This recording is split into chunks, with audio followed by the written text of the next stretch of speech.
कह रहे हैं विटामिन B12 सिर्फ जानवरों के मांस से ही मिल सकता है, और अगर उसको कृत्रिम रूप से लेंगे तो शरीर फिर उसको सोख नहीं पाता। B12 को थोड़ा समझते हैं। देखिए, कोई जानवर अपने शरीर में विशेषतया विटामिन B12 नहीं पैदा करता। विटामिन B12 एक बैक्टीरिया पैदा करता है। वो बैक्टीरिया बहुत सारे जानवरों की आंत में पाया जाता है, और उन जानवरों में इंसान भी शामिल है।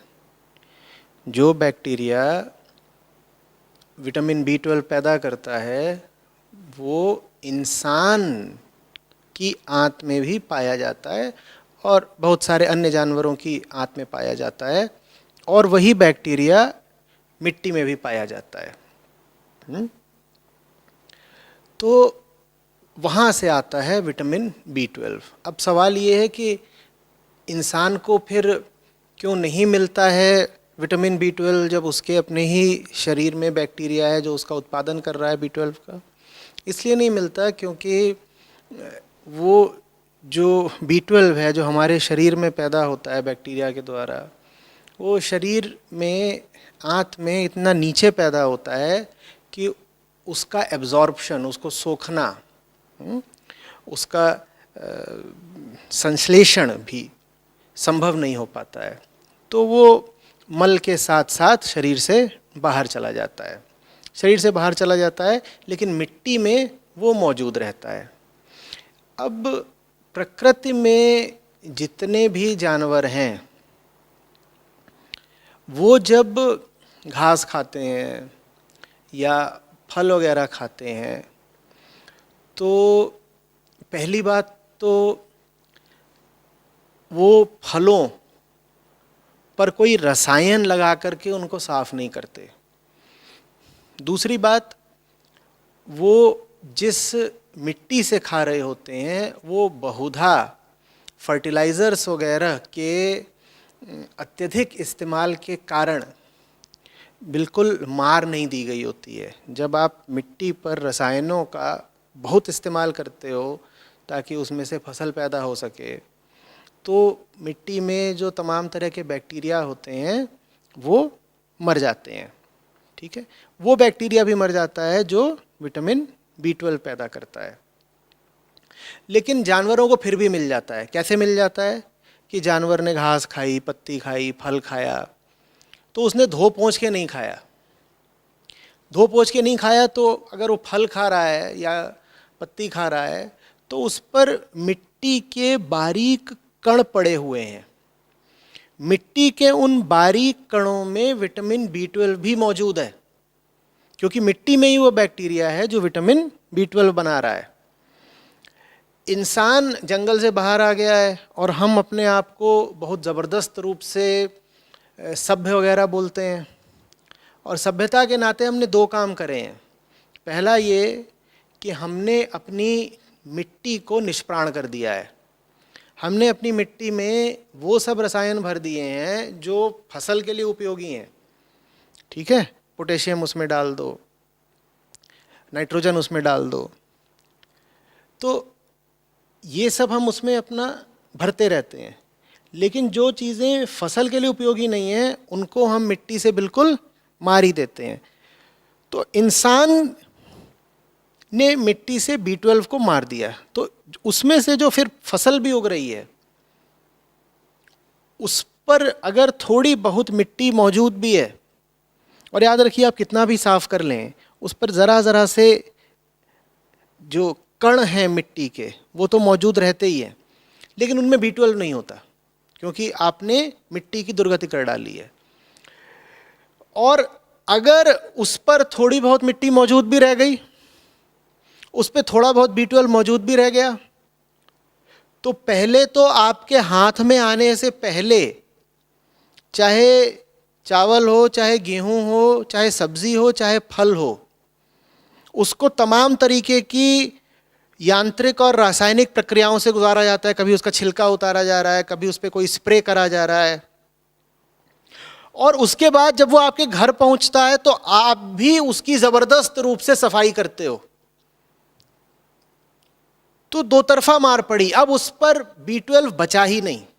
जब उस पर B12 बचा ही नहीं तो फिर आप चिल्लाते हैं कि हाय हाय B12 नहीं मिल रहा, और B12 मुझे मिलेगा मेमना मार के, भेड़ मार के, बकरा मार के, मुर्गा मार के। आपने कभी ये सोचना ही नहीं चाहा कि उस बकरे को या मुर्गे को B12 कहाँ से मिल गया।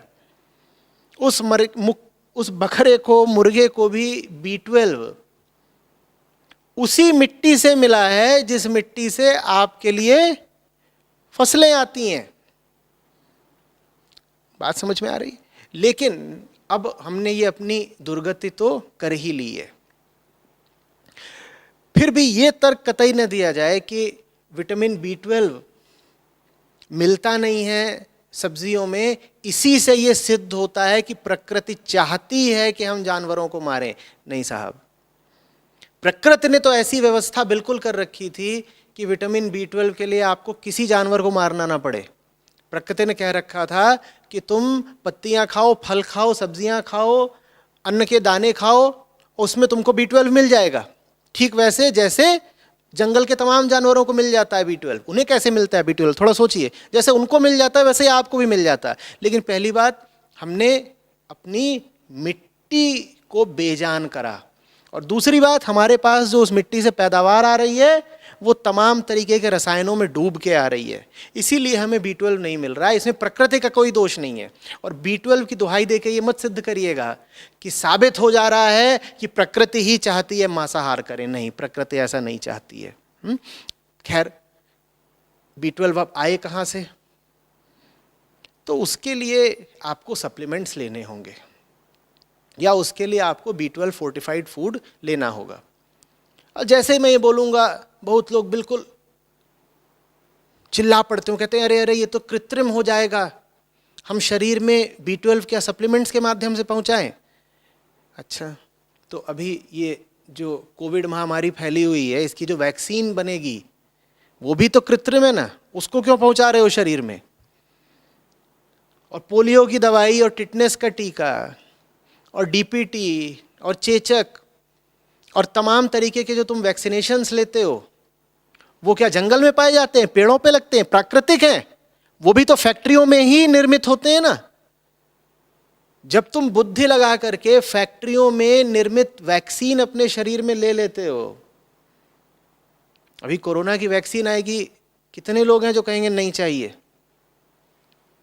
तो फिर फैक्ट्री में निर्मित विटामिन B12 लेने से इनकार क्यों? मैं बताता हूं इनकार क्यों। क्योंकि जब तुम टिटनस की वैक्सीन लेते हो तो उसमें तुम्हारा स्वार्थ है कि तुम्हारी जान बचेगी, लेकिन जब तुम B12 का सप्लीमेंट लेते हो तो उसमें तुम्हारा कोई निजी स्वार्थ नहीं है। B12 का सप्लीमेंट लेने से तुम्हारी जान नहीं बच रही, बकरे की जान बच रही है। अपनी जान बचाने के लिए तुम शरीर के भीतर दवाई प्रविष्ट कराने को तैयार हो जाते हो, लेकिन बकरे की जान बचाने के लिए तुम सप्लीमेंट की एक गोली भी खाने को तैयार नहीं हो जाते। तुम कहते हो अरे ये तो आर्टिफिशियल बात हो गई ना, जैसे कि बाकी तुम्हारा रहन सहन, जीवन शैली पूर्णतया प्राकृतिक हो। सिर्फ B12 सप्लीमेंट ही आर्टिफिशियल है। और तुमने जो कपड़े पहन रखे हैं क्या पेड़ों पे उगते हैं? ये जो चश्मा लगा रखा है, हाँ, ये तुमने किस पेड़ से उतारा बताओ? जब हमारी जीवनचर्या में सब कुछ ही, या बहुत कुछ कम से कम, हमारे द्वारा ही निर्मित है, तो निरीह प्राणियों की जान बचाने के लिए अगर तुमको B12 भी फैक्ट्री में निर्मित करके खाना पड़ रहा है तो क्यों शोर मचा रहे हो? कौन सी बड़ी बात हो गई? बिल्कुल ठीक कर रहे हो। अभी डॉक्टर लिख देगा कैल्शियम की कमी है तुम्हारे शरीर में, तो कैल्शियम के लिए क्या तुम जाते हो कि मैं और अब सब्जियां खाऊंगा और फल खाऊंगा जिनमें कैल्शियम मिलेंगे? जैसे ही तुम्हें बताया जाता है शरीर में कैल्शियम की कमी हो गई, तुरंत क्या करते हो? जाके कैल्शियम की गोलियां फांकनी शुरू कर देते हो। हाँ या ना? हो सकता है कि तुम उसके साथ साथ ऐसे भोजन की मात्रा भी बढ़ा दो जो कैल्शियम से परिपूर्ण है, लेकिन साथ ही साथ गोलियां लेने में तुम्हें कोई परहेज तो नहीं होता ना। स्त्रियों को बता दिया जाता है कि आपके शरीर में आयरन की कमी है, तो ठीक है भाई, वो भाजी इत्यादि खाना शुरू कर देंगी, पालक खाना शुरू कर देंगी, लेकिन साथ ही साथ आयरन की गोलियां भी लेना शुरू कर देंगी। अपने शरीर की बात आई तो तुम्हें गोली लेने में कोई आपत्ति नहीं होती, लेकिन पशु के शरीर को बचाने के लिए B12 लेने में तुम ऐसे हो जाते हो कि अरे देखो मैं वीगन हो गया तो मुझे B12 लेना पड़ रहा है, मेरे साथ बड़ा अत्याचार हो गया, ये वीगन होना बड़े झंझट की बात है, B12 खाना पड़ता है। ठीक है, B12 छोड़ दो, कोविड का टीका भी मत लगवाना। ये जो विटामिन C और A और B और 10 गोलियां तुम झट से फांक लेते हो, इनको भी कहीं मत फांकना, क्योंकि ये सब भी तो कृत्रिम है, आर्टिफिशियल है, इनको क्यों ले रहे हो। चुपचाप B12 का सप्लीमेंट लो और पशुओं से प्रेम करना सीखो। और इसमें एक चीज और आगाह किए देता हूं, जब B12 का सप्लीमेंट ले रहे हो तो पहले जांच लेना कि कहीं वो सप्लीमेंट भी तो जानवर को मार के नहीं बनाया गया है। डब्बे पर लिखा होगा, पढ़ लेना पहले। वीगन सप्लीमेंट्स आते हैं, उनका ही इस्तेमाल करो।